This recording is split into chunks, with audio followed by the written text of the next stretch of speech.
Welcome, everyone. End of the first day. Hope you still got some brain cells left. I know it's a lot. So these are a long couple of days. My name's Richard Campbell. I'm a podcaster. Any .NET Rocks listeners in the room? Yeah. Oh my goodness. Okay. Well, then my friend Carl started .NET Rocks back in 2002, which predates the word podcast by 2 years.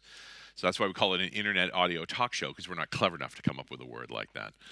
And I started Run As Radio a few years later just for IT pros every Wednesday since April 11th, 2007. And for a brief interval, we weren't sure if .NET rocked or not. We made the tablet show talking about mobile and tablet development, which eventually just rolled back into .NET Rock. So every week, interview a luminary, but that's not what I'm talking about right now. What I'm talking about are the geek outs. So for many years, I think going back as far as 2011, every so often on .NET Rocks, I would do a show about whatever geeky subject the audience wanted. These turned into a lot of space and alternative energy shows. There's some on whiskey. I did one on antibiotics. Big long list of them now, over 100. And they're in the regular roster, but you can search them out if you want. Just look for Geek Out because we always tag them that way. And this is a Geek Out on the Undersea Cable Network. It's just that I've never made it into a podcast, at least not yet. So it's backwards. So the whole doing these talks came from making the podcasts. And then it was the Moonbase Geek Out, the one at the top of the list there, that NASA contacted me and said, hey, we really like your podcast, which is cool. NASA.gov, I'm like, nah, it's not real. It's like, would you ever consider doing it as a presentation? They only know me as a podcaster. They have no idea. I'm like, I guess. It's like, do you know how to use PowerPoint? Because we really like PowerPoint at NASA. I'm like, yeah, Chuck, I know PowerPoint. I could do PowerPoint. He goes, well, we'd love you to come and present to us. I'm like, to you? Yeah. NASA? Yeah. About the moon? Yeah. It's your stuff. Yeah. I'm like, okay, so you want me to come to you to talk to you about your stuff? Yeah. All right. So I did a presentation at NASA Ames, which was a ton of fun and a whole story unto itself. I had a great time there. And then the other conferences found out that I was doing talks on spaces. Why would you do that talk for us? I'm like, because it's not about tech. And they're like, no, we'd like it. So, okay. So I've done a few geek outs ever since, and I've built up a repertoire of energy talks. This particular talk, I think it's super relevant for all of us because pretty much every single bit of communication you've ever done on the internet went on an undersea cable. That's unavoidable. And we're in Sweden at the moment, like everything is going under the water here. And the Baltic Sea is especially an interesting period for. We're going to get there, okay? I'm foreshadowing a little bit. But let's go back to the beginning. Like, how did we even do this? And it starts with the English actually running in the early days of electricity. So back in the 1850s, shortly after they could make a motor that could consistently generate electricity, like, I know, let's put it under the water. That's a good idea. And the initial cables really were run between England and France. Initially, it was tried to distribute electricity, but they eventually get around to the idea of the telegraph as well. These cables didn't work particularly well. It was very hard to seal them in. They used organic materials like gutta percha and so forth, so somewhat limited. And actually, this is a fragment of that original cable from 1850, and you can go to the museum and see the thing. Because they pulled a bunch of it up afterwards, cut it up into chunks. It was kind of a big deal to have a piece of that original cable. But the telegraph is what really took things off. So, 10, 15 years later, they're putting telegraph cables between England and France. And then by the 1860s, finally run a cable from England across to America. They took them a couple attempts. The very first cable that went in 1858 did not work particularly well. And so the answer was turn up the power. So they were one of us, right? Like clearly. And by the turning up the power the third or fourth time after 3 weeks, burnt the cable out. But it wasn't until 1866, the third try, they actually had a cable that was reliable and consistent. And the news story then with telegraph was from 2 weeks to 2 minutes. I mean, we take for granted here, 160 years on, that I have a device that can communicate with virtually anyone, anywhere in the world at any time. and access to this huge amount of information. But before that cable ran, if I wanted to send a message from Canada to England, that was 2 weeks, right? That's how long it took the ship to go across. And now, for the equivalent of several $100s at the time, it was 2 minutes. So it was a revolution. And this map is actually the Eastern Telegraph map from 1901. So the first cable worked reliably in 1866, and in 40 years, they had covered the planet in them. Now, that's the British Empire doing British Empire things, but it just speaks to the power of that cable. Of course, 1901, coincidentally, also the first year Marconi succeeds in transmitting the equivalent of Morse code, but audio signals across the Atlantic. And air communications is interesting, but just the amount of cable that was already laid and its reliability was an important part of the equation. So this happens fast. Now, it's not the only thing we stuck under the ocean. This was the beginning, right? Initially electricity, then pulsed electricity in the form of the telegraph. Then we started putting petrochemicals that way as well. So oil was initially discovered around 1900, largely in the Americas. And it's all land-based, so they're not worried about going into the water. Where we actually get serious about putting petroleum products through the ocean is World War II. So coming into D-Day, they've done the math for how they're going to have 400,000 people land back onto the continent and push the Germans back, and figure out that 60% of all of the cargo by weight they're going to need to move is gasoline and oil and lubricants, Paul. And so they got this idea that, why don't we put it in pipes? It's not that far, and we already put cables under there. Like, we could do it with pipes as well. So they converted these transport ships with spools of pipe and laid them across 2 different tracks across to the mainland. So this was much an American initiative as the Allies as a whole. So it was naturally named after Disney characters. This is Operation Pluto. There are 2 crossings. The crossing at Calais is called Bambi, and the crossing down at Cherbourg is called Dumbo. And they laid multiple pipelines across both those locations through the Isle of Wight on the south side there. And by the end of the war, you see they extended the pipeline all the way into Germany itself, adding to it as they pushed the Germans back. In the end, 5.4 million long tons of petroleum oil lubricants moved through those pipelines. It wasn't all of it. They also moved a bunch by ship as well, but it was incredibly effective. So billions of gallons of fluids. Most of this pipeline is removed at the end of the war because the steel is quite valuable. Although if you're interested in seeing any of it, there is an exhibit on the Isle of Wight with the remains of some pumping stations and some of the parts and so forth, and some displays. So, yeah, undersea pipelines, but they just took them all away when they were done. Back on the American side in the Gulf of Mexico, or I mean the Gulf of America, but the Gulf of Mexico, the Texans are starting to experiment with the oil that's available under the ground there. And this is the thing they called Mr. Charlie, sort of the first mobile oil rig. It was only good in about 15 or so meters of water, but it did have pipes that ran back to the mainland. And this technology has advanced a lot. Just ask the Norwegians. They've lined most of the North Sea with a whole cable system that brings oil out. They do drilling. Once they have a drill head in place, they have potential oil there, then they put a coupler on top of it.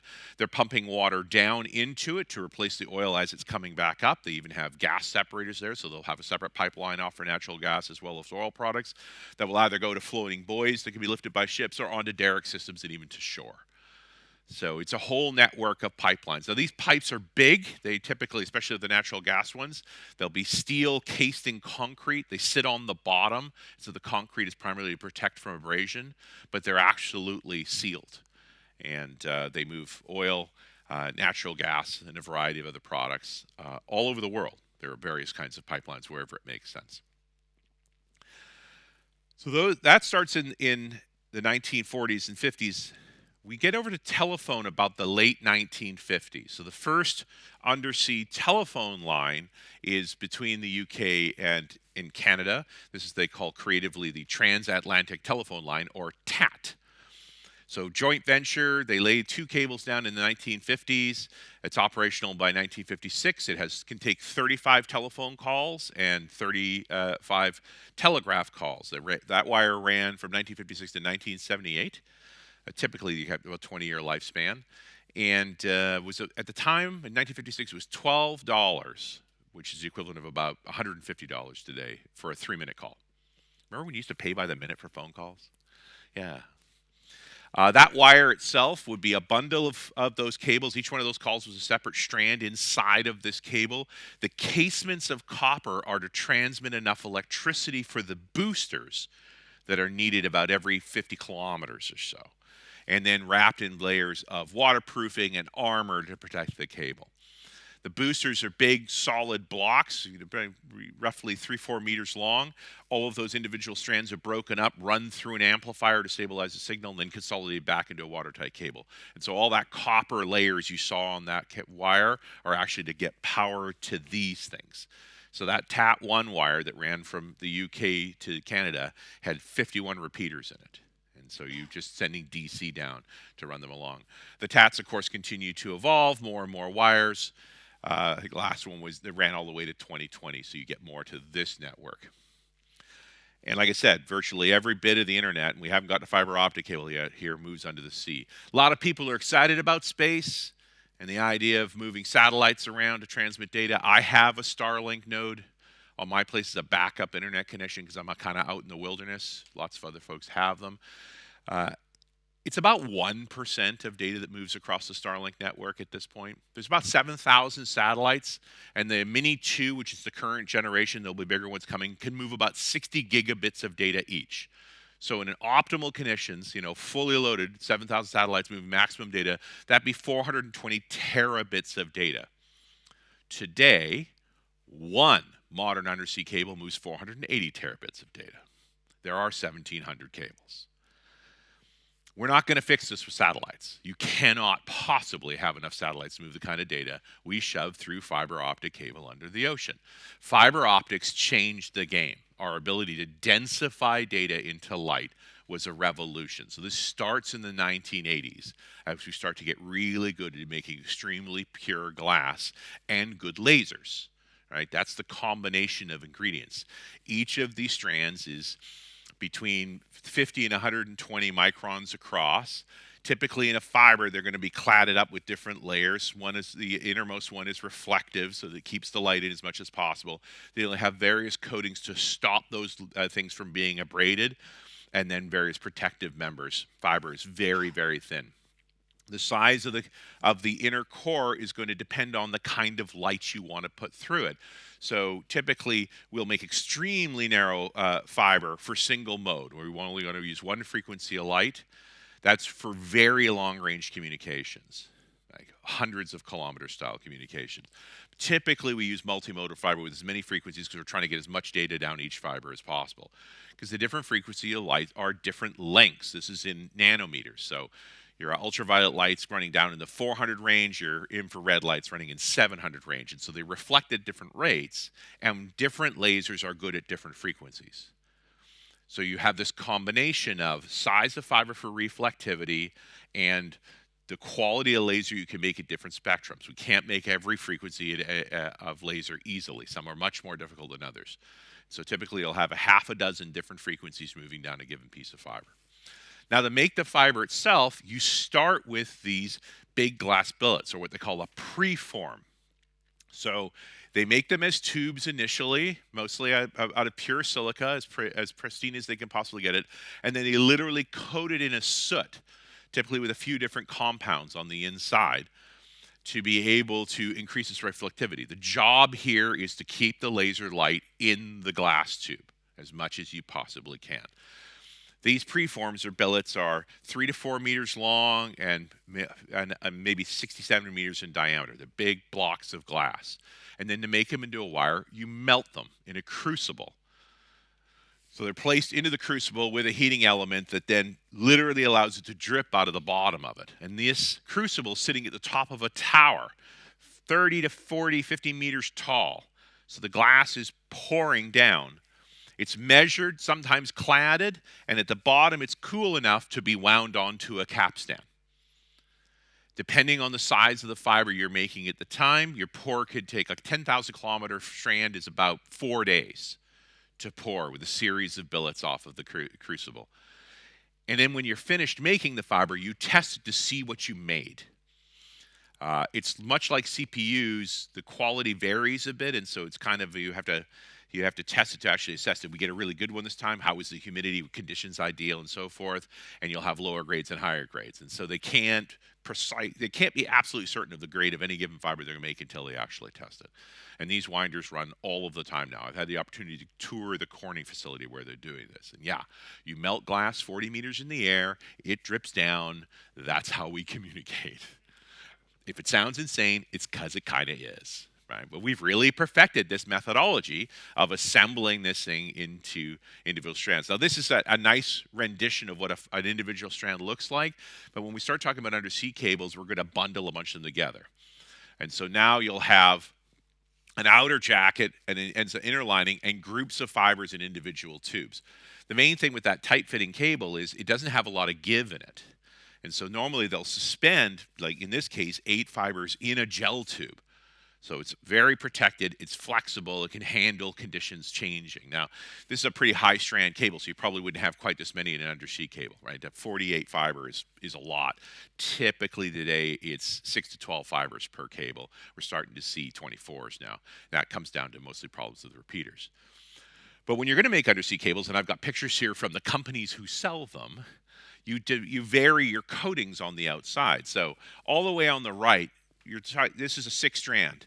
And so the right-hand one, this is about the size of a garden hose, 20 centimeters or 2 centimeters across, not big. And enough to protect the cable from environment, but not enough armor. What's going to go across the bottom of the sea, for the most part, is going to be that thinnest cable because it's light, right? When we're down to that really thin style, we're talking about 200 kilos per kilometer. The armoring is to protect from various things that can interfere with the cable, and one of these is undersea earthquakes. So if you're laying a cable across the ocean, specifically the Atlantic, you're going across the Atlantic fault, right? Literally, the planet is splitting apart down the center of the Atlantic. That's where the volcanoes are and eruptions. That's why Iceland is where it is. And so that land moves, and it has landslides. And so if you need to string a cable across that, you need to protect it. So you might put a little bit of light armor on this. When you get up to these really heavily armored versions of these cables, now you're talking about protection near the shore, where you might have anchor drags, fishing equipment, things that might damage the cable. So you're trying to make the cable as robust as possible. With that kind of cable, you're talking 1.5 metric tons per kilometer. So cable gets more expensive, and it's more difficult to lay, and it's more difficult to handle. So in any given cable that you're going to manufacture, and they're all to order, you're going to vary the coating based on where it's going to lay. So your near land stuff's going to be armored, and then as you get further out into deeper water, you're going to go down to that lighter weight cable. Then when you're dealing with the ridge, you might armor up a bit to protect from landslides, and then go back down to lightweight again. Right? They're all bespoke, these cables, so they're designed to order. And again, they need repeaters. Now we're amplifying laser light, fiber optic signals. And so at regular intervals, depending on the kind of cable, you're going to have an amplifier. These are 3 or 4 meters long. They're going to break out each of those fibers. They're going to reinforce the light, and then they're going to consolidate the fiber back down and come out the other side. And these are integrated into the cable as it's manufactured. So as the cable gets made, they're put directly into the drums in the ships. And so you're seeing the windings happen right now. They're stacking this cable into this drum. And then at the interval period, 50, 75, even as much as 100 kilometers, you're going to have one of those repeaters, and they're literally stacked out in a rack, and then they go back into the drum to continue winding. And so typical, contemporary ship, they can run about a 10,000 long string inside of one ship. So you're going to have a stack of repeaters here, maybe 100 of them, and the cable bundled in there. And when you need to run longer than that, we're going to do some splicing, which we'll talk about. So fiber optic cable, we're going to spend more time on this because now we got to lay this stuff. I do want to take a slight detour on other cables that are becoming common, especially in this part of the world, and that is high power electrical cables. So this is mostly for offshore wind turbines. So offshore wind turbines are 3-phase generators. And so they need 3 heavy conductors for each one of them to bring the power in. This particular picture, they're showing floating turbines, which largely don't exist. These are experimental. They're very costly. It's not a big business. The North Sea especially, just ask the Danes, all of their offshore wind turbines are anchored in the bottom because it's less than 50 meters of water. When they put down a turbine, they throw a casement in, they pump all the water out, they auger in a big hole into the bottom, pour a bunch of concrete, stick a big mast in, and every one of those has a wire like this attached to them. Sometimes they'll consolidate those waters into sites on a barge or even at the bottom, and then have a single wire go to shore. Copper is expensive, so the longer it is, the more it's going to cost. So this is a question of what kind of integrations you want to do. These will also have fiber optic cable in them for data communications with the individual towers. All right, let's talk about an actual cable. I'm going to talk about Google's cable. This is the Dynance cable. So this was a cable laid back in 2020. It is a 6-strand. It cost about $200 million to lay. This guy is going to last about 20 to 25 years. Okay, it's 6,600 kilometers long. So when Google decided they wanted to be part of the game and lay one of these cables, they've actually laid quite a few. They first negotiated an agreement for a landing site. So they're in Virginia Beach and they're in St. Hilaire. They get permission essentially to do the beach landing parts. That's where the fiber is going to land on each side and then tie into the broader internet on each end. Once they have those agreements in place, then they go do a bottom map. Now, most of these, especially for the Atlantic, the maps are already done in great detail. So they're going to figure out exactly the route they want to lay that cable on, where they're going to cross the mid-Atlantic ridge, what their earthquake risk and so forth is, and where their inclines into the shores are going to be. And then they go about ordering the cable. So now they go to specialist companies like Subcom. And so they'll have a manufacturer of the cable that will be designed to be loaded into a Subcom ship. This is actually the Reliant. This is the ship that did that particular cable. That cable was 6,600 kilometers long, so it can be done in a single pull. 10,000 kilometers roughly is the maximum. With longer, you'll do multiple pulls. And that ship, at maximum speed while laying the cable, and that's completely computer operated, so they're running exactly the track to put the cable down exactly where they expect to put, they're laying about 10 kilometers per hour, which means every 10 hours they have a repeater, and then the crane will come up, pick the repeater out of the carriage, put it down in the ocean with the rest of the cable, and they'll continue along. It's usually a bunch of slack around any given repeater, decreased risk of damage, right? Completely dynamic positioning. You try and time weather, because this ship is sturdy, but it can only handle so much violence. If you're unlucky on the weather side, you can cut the cable and pull the ship out.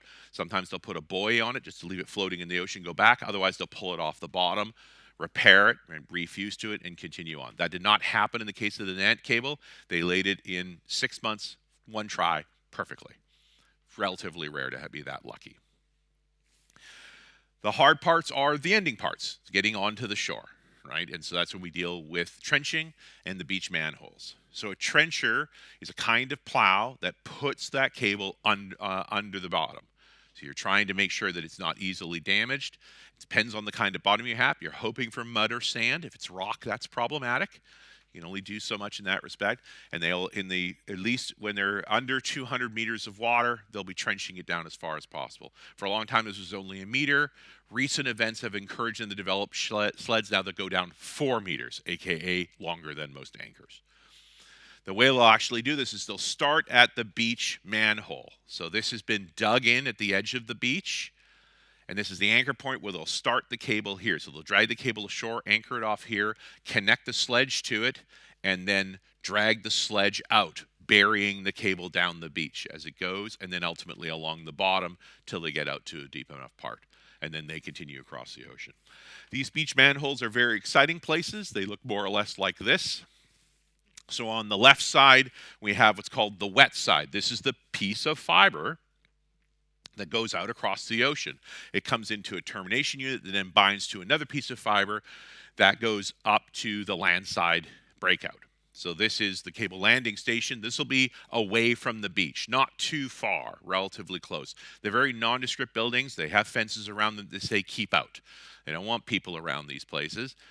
And this is where that fiber from the beach manhole will come in, and that blue cabinet is the breakout. So this is where the fiber will be converted into regular signals on Ethernet and tied to the broader internet, and TCP/IP comes to play and all that good stuff. It also has a bunch of testing equipment around it. Everything else you see here is power, because they're cramming a lot of electricity down that fiber in those copper layers that aren't the fiber to power the repeaters.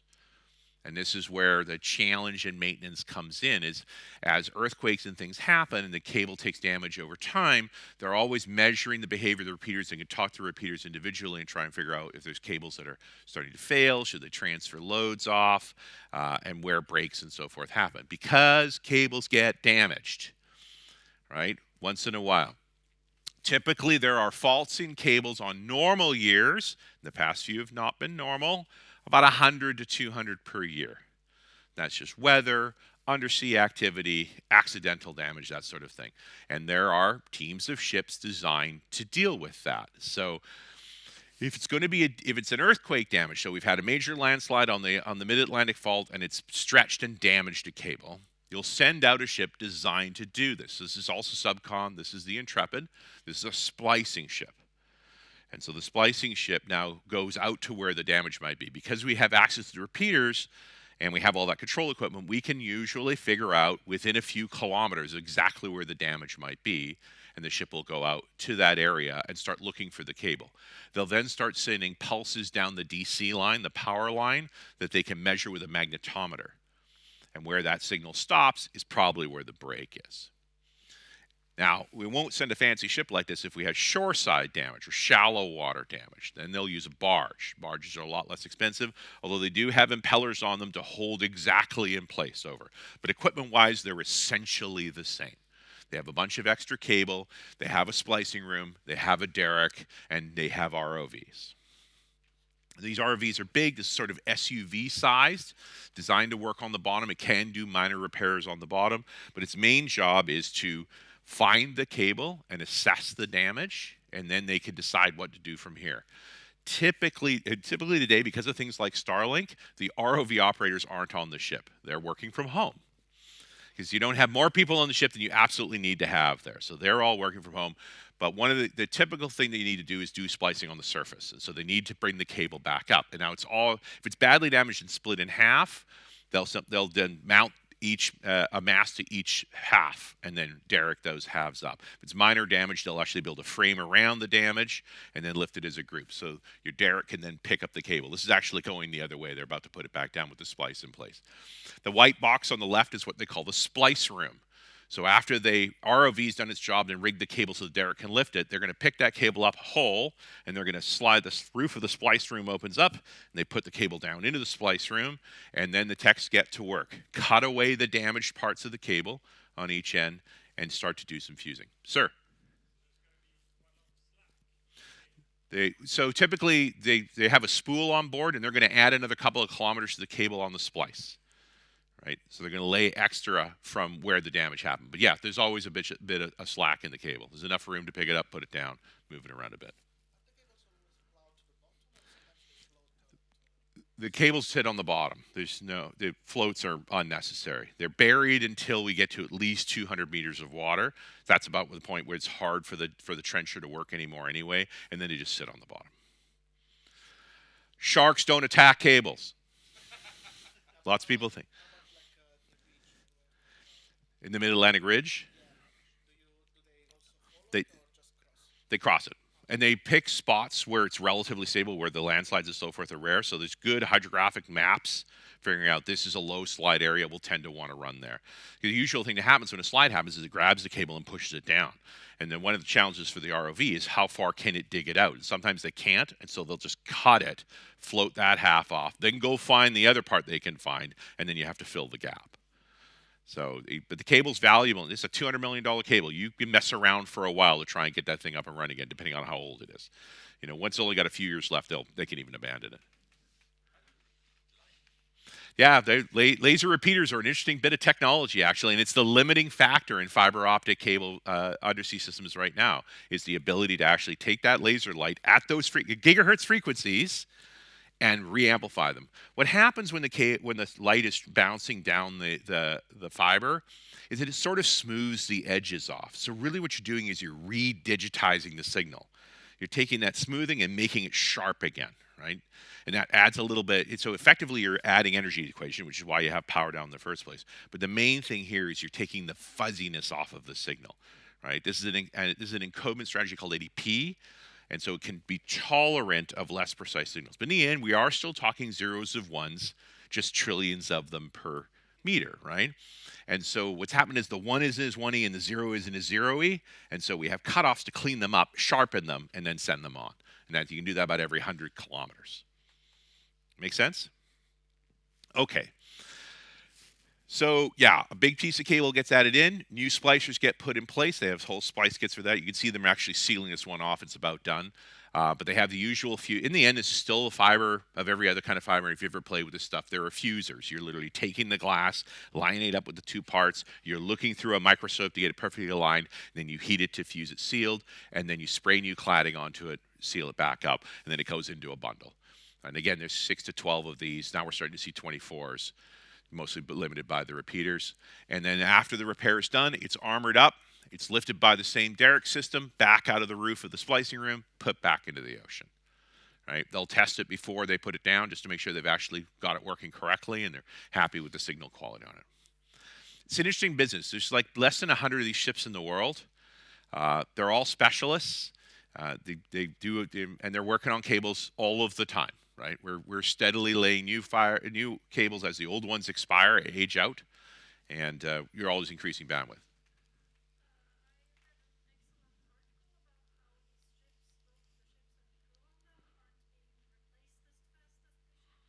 Yeah, I think you're going to see more robot. They're marine work. I'm in Sweden. Like you guys take marine super seriously. Marine work is just not that hip. And so harder and harder to find people that are willing to work that hard. It's 6 months at sea easy, right? That's sort of normal reality for folks. And so it's harder and harder to find people to do those things. It's one of the reasons they moved over to like the ROVs are working remote because it's easier to get ROV operators that are working from home. So I have to wonder if we're not going to go to more and more automation in this space just to be able to work these things and keep the system up. We're also questioning how much data we're really going to need. Like we're not far from petabit cables now, and I'm jumping to the end story. And so, are we actually going to get to a point where we got enough bandwidth and we're just going to do maintenance replacements? You know, that Donant cable that was laid in 2020 had more bandwidth than all the cables ever laid by civilization by up to 1990. Right? It was a 240 terabit cable. So, you know, ease up on the porn and we'll be fine, right? Like it's how much bandwidth do you need? All right. Where these cables get damaged is kind of obvious. So wherever we have pinch points in the network is where we have problems with cable damage. This is a view into Port Said. This is the eastern part of the Mediterranean where a whole lot of European cables come through the Red Sea, through the Suez Canal. And they don't get damaged in the Suez Canal because they're buried quite deep there. They do get damaged in and around the port side. So this is where often ships are waiting to go into the Suez and their anchors drag. They're not supposed to anchor where the cables are. Stuff happens. And just recently, while I was doing this talk, this is back in September, this was a message I grabbed off of Azure as a warning because one of the largest cables in the world, the SEME-WE3 cable, that's Southeast Asia, Mediterranean, Western Europe, cable number 3. They're very creative with naming. 39,000 kilometers long, right? Goes around most of the world. Had been anchor dragged, been damaged at Port Said. And so data wasn't reliably moving through this. This is Azure warning. You're not going to get your Cosmos DB performance you expected. You know, the whole point you sign up for Cosmos DB is this really, really low latency data synchronization stuff, and it counts on these high-speed cables. This one was down. And it got fixed in about 4 months. There's a whole contracting system for who gets priority for repairs on cables. You pay insurance policies to be first in line kind of thing. So even circumstances where a ship working a repair has left the repair because a higher priority customer is like, oh no, you will fix my cable now. And so this was a pretty high priority cable, and it is repaired now. When they do that, those ultra long lays, like these 39,000 lays, there'll be 2 ships involved. So one will be finishing its spool, the other one will pull up to it. They'll take the end of their cable, put it on a buoy, and then move away, and the other ship will pick that boy up, pull it into the splicing room. They'll splice the other 10,000 kilometers onto that. Then they'll continue on to do the lay and meet another ship for the next 10,000. Uh, this is the Southeast Asian pinch point. This is in the area of the Straits of Malacca and around Singapore. So actually, you can see the SEMEWE3 cable right there. It's in pink that runs down and around and then up into towards China and Japan. And so that concentration of cables also leads to occasional error problems with breaks. Yes.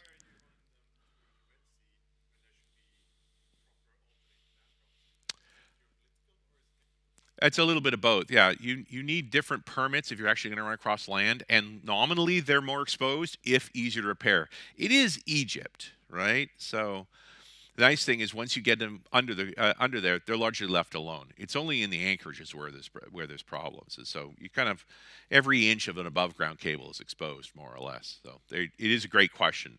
And we do run across land as much as possible. For the most part, there's plenty of transcontinentals as well.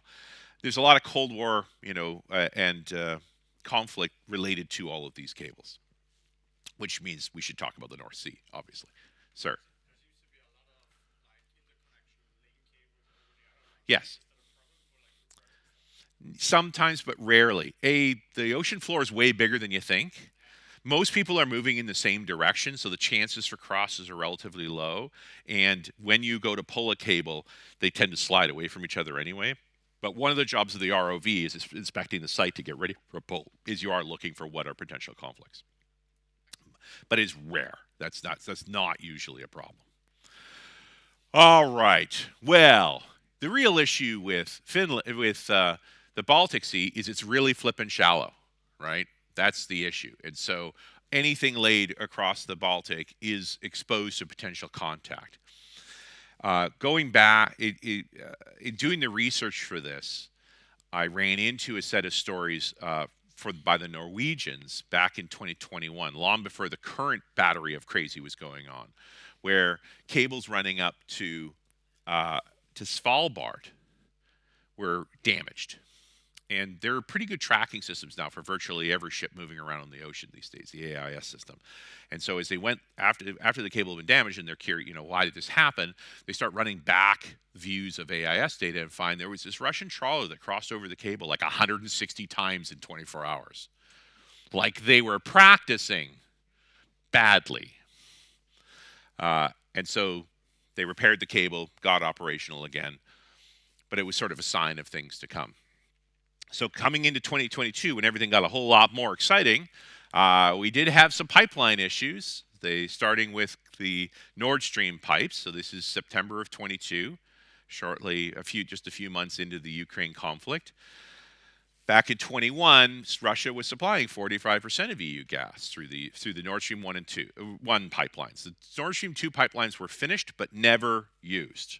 They were pressurized with gas. It keeps the line functional to keep it pressurized with gas all the time. That boil off you're happening there is after the explosions. That's the gas that was in the line.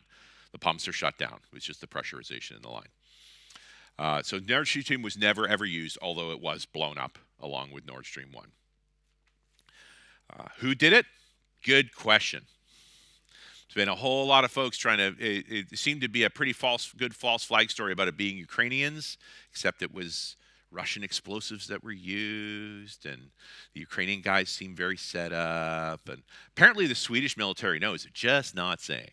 So we'll leave that one alone. But obviously, pipelines are down, probably never be repaired. So let's get to November of 24. The only Chinese ship involved in this. After this, we don't see the Chinese ever again. This was the Yi Ping, who passed by Gotland, cut the BCS east-west cable, then weirdly turned off its AIS tracker, then turned it back on, then the Sea Line cable went off. Like there was a really long stretch here moving along before they finally anchored out near Denmark. So they pretty much came to the conclusion they dragged an anchor by accident for 100 nautical miles. So it's 170 kilometers. Let's talk about these anchors are big and they're heavy and they have multiple safety systems. And when they hit the bottom, they make the ship move differently. And I get you have autopilots and things like that, but come on. Even on the AIS data, you could see the moment that thing hit the bottom, the ship slowed down and swayed to the right. And then it compensated and kept going for a couple of 100 kilometers.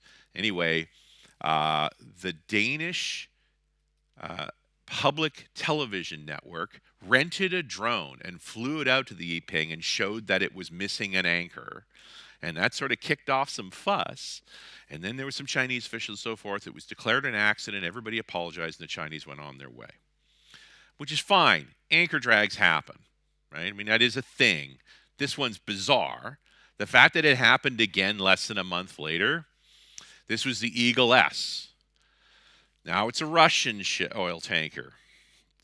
Drags across, destroys the Estlink 2 line, that's a power cable between Estonia and Finland, and then takes down the ELISA data cables, which are also Finns. And we all know Finns. They don't have a lot of sense of humor about stuff like this. So the offshore patrol vessels intercepted the ship, forced it to go into the Finland waters proper, impounded it, secured the crew, and then sent a submarine to find the anchor that was missing. They found it, along with the drag marks of 30 or 40 kilometers of dragging along. By the way, this anchor looks a little different. It's supposed to look like this, but see the long sticky bits? They're gone. They had been rubbed off dragging along the bottom, ripping those cables up. And the Finns charged the crew, and under the UN Charter of the Sea, impounded the 35,000 metric tons of unleaded oil, gasoline that were on board, sold it to repair the cables. And then the Swedes did the same thing in January 2025 when the Vänzen did the same thing, dragged an anchor, seized the ship, sell the cargo after they went through the Latvian Swedish cable. And after that, it mysteriously stopped. Now, a NATO initiative was put together called Baltic Sentry, and so this is all of the Baltic nations in NATO, so that's Denmark, Germany, and now Finland and Sweden, Norway, all contributing ships and aircraft and drones to monitor and image all ships moving in the Baltic, basically watching for any anchors at all. And that was, pretty much the rest of 2025 was just fine until New Year's Eve. And in New Year's Eve, another Russian ship lost an anchor, went through the same ELISA cables that were cut by the Vänzen, but the Finns were on them immediately and impounded the ship, seized the cargo, repaired the cables. It takes a couple of months. They've got folks on staff to do all of that. And now the Finns are talking about a new maritime surveillance system. So one would argue they're starting to play with drones in a big way, and I have to wonder if they're not just putting a drone under every single ship waiting for an anchor splash. I don't know. Every time what's the joke? Swedish guy and a Finnish guy going for a drink. The Swedish guy says, "Skål!" And the Finnish guy says, "Are we going to drink or are we going to talk?" That's the best I've got. All right. These issues are now happening around Taiwan. Mysteriously, in February 2025, Matsu Island, which is a small set of islands just off the coast of China, but the cables to Taipei run that way, mysterious anchor drag. Just 6 months later, Taiwan sentenced the crew that they believed was involved in that, and the Chinese said it was Taiwanese people that did it. So, no surprise. This does feel like a kind of warfare, right? This messing with this infrastructure. And it makes you think about what would happen if they got really serious, if they went to really cut a lot of cables. What if they cut them all? So I went looking for, what would that even look like? And I found an example, a recent one. 2022, the island of Tonga had an eruption, right? This is the Hunga Tonga Ha'apai volcano that exploded very violently. It was shown, the International Space Station got a picture of the explosion. This was an island that was mostly submerged where the volcano erupted, the ocean ran in and blew the island apart. The shock wave was so powerful, it went around the Earth 3 times. They measured the shock wave on barometers as it whizzed by. Threw up a 20-meter high tsunami that hit a bunch of the islands there, and waves made it all the way to North America, to Chile and further up. The island itself was uninhabited. It had been a steadily active volcano for some time. After the detonation, it looked a little bit different. So, what happened to Tonga? Well, you can see a video clip on YouTube if you look for it of the bang. It is a heck of a bang. Big explosion occurs. It's not in view. It's further away than that. Thank goodness. But within that minute, all cell phones stopped working and the internet was down. So they couldn't communicate, right? And now the tsunami comes, and now you need to find out who's in danger, who needs help, and so forth. But none of the usual systems work. They've all gone offline pretty much all at the same time. The government remembers, after 4 days, we have a sat phone. Let's get out the sat phone. Then they charge the sat phone because nobody's used it forever. Then they find out they hadn't renewed the account on it. All you need to do is get on the internet and renew the account. But they managed to get it up and running after 4 days and let people know they're alive. Right. Meantime, ships and things are rushing in. The Kiwis flew some long-range marine aircraft to try and figure out what's exactly happened. Everybody knew the eruption occurred, but nobody had heard from Tonga whatsoever. All the internet and so forth stayed offline, and so they were pretty much forced to go to paper accounting for all their banking. There was a great story about how shopkeepers maintained a spreadsheet of what people were buying and what they owed, and then each day the bank would come around and collect USB keys, and even between the islands, bring all the USB keys together and load them all onto a common spreadsheet, so they're maintaining the accounting for the island. After 2 weeks, all solar panels on the island, which have only been sold by the same vendor, shut down because if you don't update the software every 2 weeks, they turn off. Thanks, sir. A few thousand people. This is a small island nation, right? And by the way, four people died. Massive tsunami. Those people know how to live on the ocean. They knew what was coming. They protected themselves. There were 2 people killed in Chile that went down to see what was going on with the water. Don't do that. Once they were back in communication, Elon dropped a whole bunch of Starlinks on them. So after a month, they had the internet in pieces.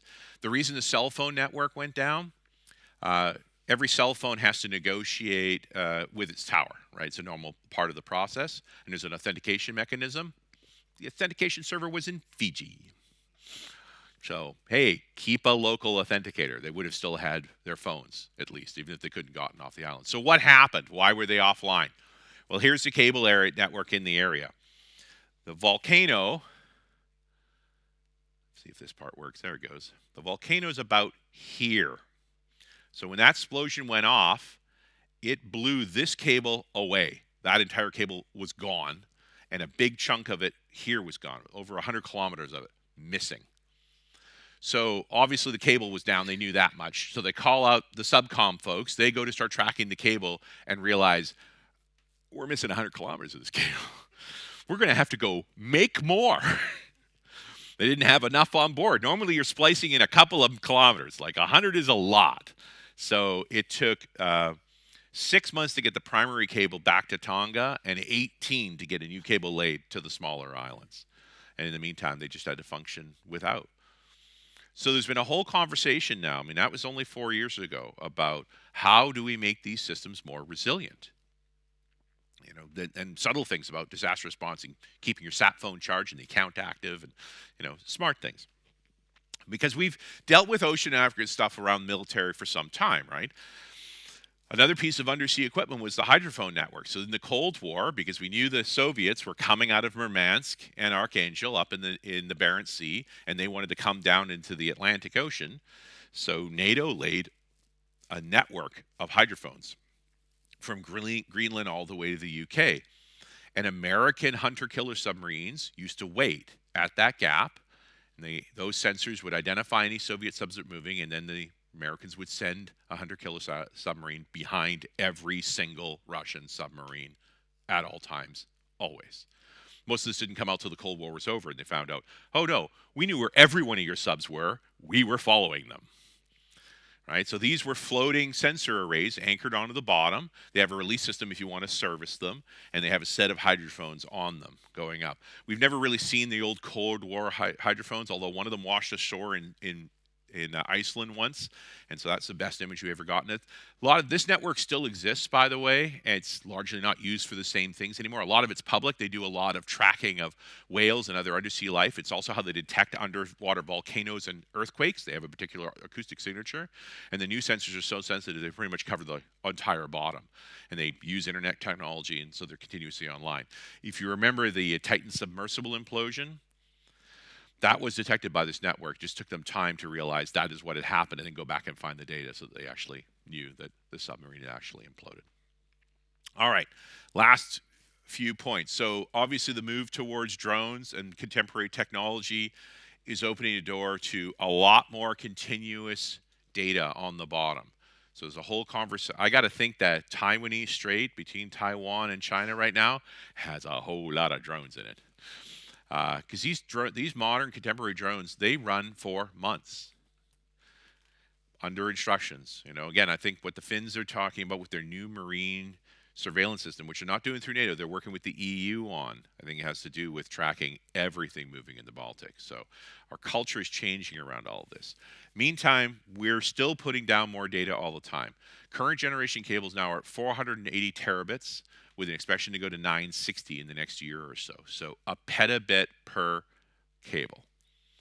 Again, I don't know how much we're actually going to need. The wires need to be continuously replaced. They last 20 to 25 years. That doesn't seem to be changing. There's also a conversation now happening about, with the Arctic sea ice being as low as it is, shouldn't we start running cables that way? Before 2022, there was actually a conversation going on between Finland and Russia about a cable that way, but oddly enough, on indefinite hold. But there is a cable called the Far North Fiber Express, which is a run from Europe to Japan across the North Pole. So, and they're basically the conversation of, is Subcom willing to run their ships across the ice pack to lay those cables down? So there's still more to be laid. Like I said, there's about 1,700 operational right now. We're laying another dozen or two every year, and that doesn't seem to be subsiding anytime soon. I hope that was useful for you. Thank you for your time.